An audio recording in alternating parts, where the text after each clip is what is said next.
जो फोटो जो जारी हुआ है कि अपराधी के तौर पे, ऐसा फोटो वो आधार कार्ड से मिलान कर रहे हैं। लेकिन पुलिस जिस तरीके की कार्रवाई कर रही है, क्या उस कार्रवाई से ये आंदोलन थमेगा क्या? नया जो बिहार में जो प्रयोग भूमि बना रही है भाजपा आरएसएस कि हम बिहार के लोगों को डरा देंगे, तो डरेंगे नहीं, ये बात तो तय है। बिहार में ये पुलिस की तरफ से दंडात्मक कार्रवाई और इस तरीके से डे फर्स्ट से फोटो जारी करना, इसकी क्या वजह आप लोग? डिजिटल प्लेटफॉर्म का जो चौराहा है इंस्टाग्राम, इस पर मोदी जी उलझ गए हैं उन बच्चों से, तो इनका रील को रेल बना दिया बच्चों ने। मैं उनको बहुत बधाई देता हूँ। नमस्कार, सीधी बात में आप सबों का स्वागत है और हमारे साथ सीधी बात में सुधाकर जी हैं। यहाँ क्यों हैं, किस लिए हैं, कहने की जरूरत नहीं है, लेकिन एक सवाल है कि जिस आंदोलन की शुरुआत जंतर मंतर से हुई, उसका आगाज बिहार, मतलब कह सकते हैं कि सुर में सुर मिलाने का काम बिहार किया, और इस आंदोलन का जो परिणाम है वो सबों के सामने है। लेकिन पुलिस जिस तरीके की बर्बरतापूर्ण कार्रवाई बिहार में जिस अभी भी जारी है, उसको लेकर ये धरना प्रदर्शन है। सुधाकर जी, जंतर मंतर पे जो लड़ाई हुई उसके बाद जो समझौता हुआ, उसमें ये भी है कि भाई जो आंदोलनकारी हैं उनको हम, उन पर जो मुकदमा है वो वापस होगा।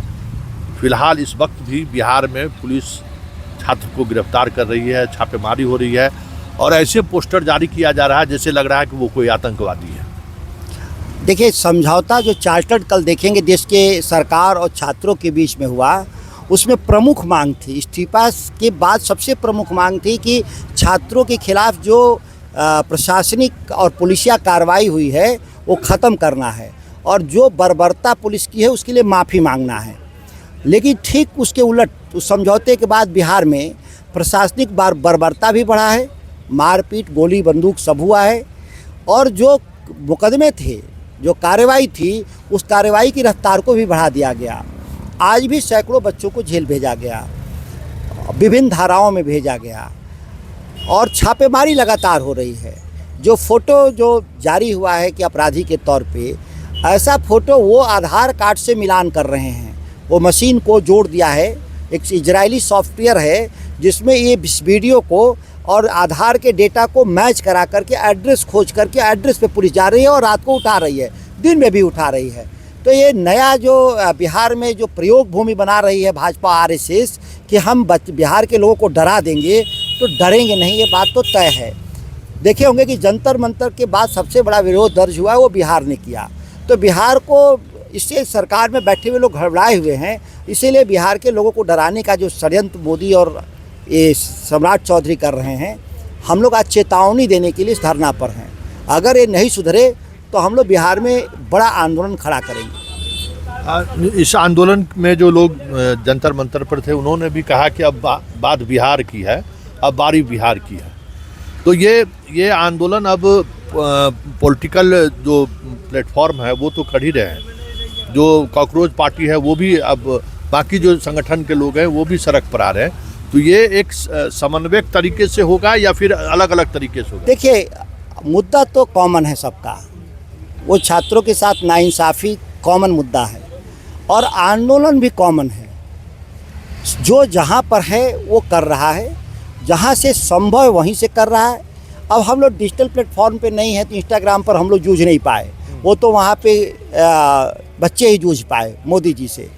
हमसे जूझना होता, हमारे जैसे लोग को जूझना होता तो हम लोग इंस्टाग्राम पे नहीं जूझ पाते।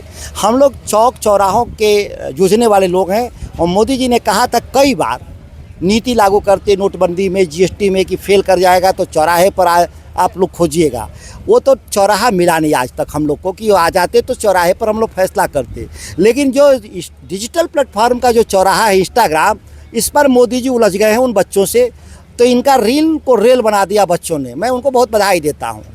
मीडिया जो काम नहीं कर पाई वो तो बच्चों ने करके दिखा दिया, तो उनको भी बधाई है। इसीलिए जो जहाँ पे संभव है, क्योंकि जब सत्ता जिसके पास होती है उससे लड़ना आसान नहीं होता है, उतने संसाधन और रिसोर्सेज नहीं होता विपक्ष के पास, तो जहाँ पर हम जैसे हैं वैसे लड़ेंगे उनसे हम। आज धरना प्रदर्शन का आयोजन है, आपके नेता भी पटना पहुँचे हैं, आगे की क्या रणनीति? वो लगातार समीक्षा कर रहे हैं कि किस तरीके से इस आंदोलन में जो नुकसान हुआ है छात्रों का, जो गोली लगी है, उनसे भी मिलने गए हैं। आज बातचीत हो रही है, कानूनी सहायता भी देने की बात हो रही है, बच्चे जो जिन पर FIR हुआ है, और जल्दी ही आप देखेंगे कि एक दो तीन दिनों में के भीतर एक बड़ा आंदोलन बिहार में हम लोग खड़ा करेंगे।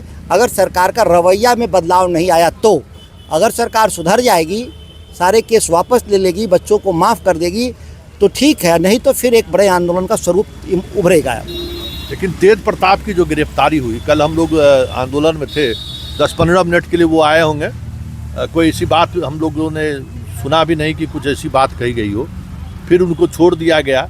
लेकिन रात को उनको जिस तरीके से उठाया गया, मतलब क्या लगता है ये? देखिए, मैं उनके एफआईआर को भी देखा नहीं हूँ, लेकिन अगर छात्र आंदोलन में शामिल होने के चलते उनको गिरफ्तार किया गया तो ये बहुत दुखद है और इसका परिणाम सरकार को भुगतना पड़ेगा, सत्ता को भुगतना पड़ेगा। ये हम लोग बात को विश्वास दिलाते हैं। लेकिन बिहार सबसे ज़्यादा, मतलब दिल्ली के बाद कहीं न कहीं केंद्र बिहार रहा, तो बिहार में ये पुलिस की तरफ से दंडात्मक कार्रवाई और इस तरीके से डे फर्स्ट से फोटो जारी करना, इसकी क्या वजह आप लोग? इसकी बात है कि दिल्ली के जंतर मंतर पे भी सबसे बड़ी आबादी बिहार के ही लोग की थी और बिहार के भीतर भी सड़कों पे लड़ रहे थे हम लोग, क्योंकि सबसे बड़ा जो भुक्तभोगी रहा है पेपर लीक का वो बिहार रहा है। नीट 24 में भी घोटाला हुआ था जिसमें संजीव मुखिया जेल गया था। सीबीआई 90 दिन में अमित शाह के निर्देश पर चार्जशीट नहीं दाखिल किया, अमित शाह ने उसको जेल से बाहर निकलवाया, इसके बाद उसको क्लीन चिट दिलवाया अमित शाह। तो जो आप घोटाले हैं, जो नीट घोटाले या पेपर सेटिंग, वो अमित शाह वाला गिरोह है काम कर रहा है। ये छोटे छोटे लोग थे। असल केतन मेहता जो एमसीआई का था, जो चेयरमैन, वो अभी अमित शाह का राइट हैंड हो गया। तो जितने एक तरह के घोटाले हैं, और चूंकि जांच का और दंड दिलवाने का काम गृह मंत्रालय का होता है, इसीलिए सारे अपराधी या तो पकड़े ही नहीं जाते, जो पकड़े जाते हैं अमित शाह उसको बचा लेते हैं। आप बेदी राम हो उत्तर प्रदेश का, बिहार में संजीव मुखिया हो, या तेलंगाना का जो मंत्री है जो भाजपा का, ये सारे माफिया उनके साथ काम कर रहे हैं। चलिए, बिहार में गुजरात मॉडल पहली बार प्रश्न पत्र घोटाले में ही सामने आया था, जिसमें होम सेक्रेटरी जो थे उस दौर में, एसएससी के वो चेयरमैन थे, वो जेल गए और उस मामले में अभी तक जो कार्रवाई होनी थी वो कार्रवाई नहीं हुई। स्पीडी ट्रायल की तो बात छोड़ दीजिए। दोनों नीट मामले में भी प्रश्न पत्र लीक का मामला बिहार से ही सामने आया और जिस एनटीए को लेकर देश स्तर पर अभी हंगामा हो रहा है, अभी भी आर्थिक अपराध इकाई लगातार एनटीए से यह जानकारी चाह रहा है कि आखिरकार इस मामले में जो बायोमेट्रिक के लिए जिनको जिम्मेवारी दी गई थी, वो कंपनी बिहार में किसको ये जिम्मेवारी दी है, वो अभी तक ऑन रिकॉर्ड बताने की स्थिति में नहीं है एनटीए। पिछली बार भी यही हुआ था, अंततः सीबीआई केस लिए और सीबीआई का क्या फैक्ट फाइंडिंग रहा ये सबके सामने है। 2024 में भी कानून बना भारत में, बिहार सरकार ने भी कानून बनाया, लेकिन उस कानून बनने के बावजूद भी उस न प्रश्न पत्र लीक का मामला रुका है और ना ही अपराधी जिनको पकड़ा जाना चाहिए तो वो पकड़े गए। एडीएसओ वाले तो भी हाल ही में प्रश्न पत्र लीक हुआ है। तो प्रश्न पत्र लीक का मसला कहीं न कहीं बिहार से सीधे तौर पर जुड़ा हुआ है और यही वजह है कि बिहार के छात्रों में सबसे ज़्यादा गुस्सा है। लेकिन पुलिस जिस तरीके की कार्रवाई कर रही है, क्या उस कार्रवाई से ये आंदोलन थमेगा? क्या सबसे बड़ी बात यही है। क्या जंतर मंतर में जिस संकल्प के साथ आंदोलन को स्थगित किया गया है, क्या बिहार उस आंदोलन को एक नई दिशा के साथ आगे बढ़ने की तैयारी में तो नहीं बैठी हुई है? क्योंकि पुलिस जिस तरीके से कार्रवाई कर रही है, अब गुस्सा बढ़ता हुआ जा रहा है और ये धरना और प्रदर्शन पहली बार किसी पॉलिटिकल पार्टी के द्वारा बिहार में धरना का आयोजन हुआ है और ये धरना आने वाले समय में इसी गर्दनी बाग से एक अलग अंदाज में पूरे देश को संदेश जाना शुरू हो जाए तो कोई बड़ी बात नहीं होगी। सीधी बात में सिर्फ इतना ही, फिर किसी नए मुद्दों के साथ हमारी आपकी मुलाकात होगी। फिलहाल इजाज़त दीजिए, नमस्कार।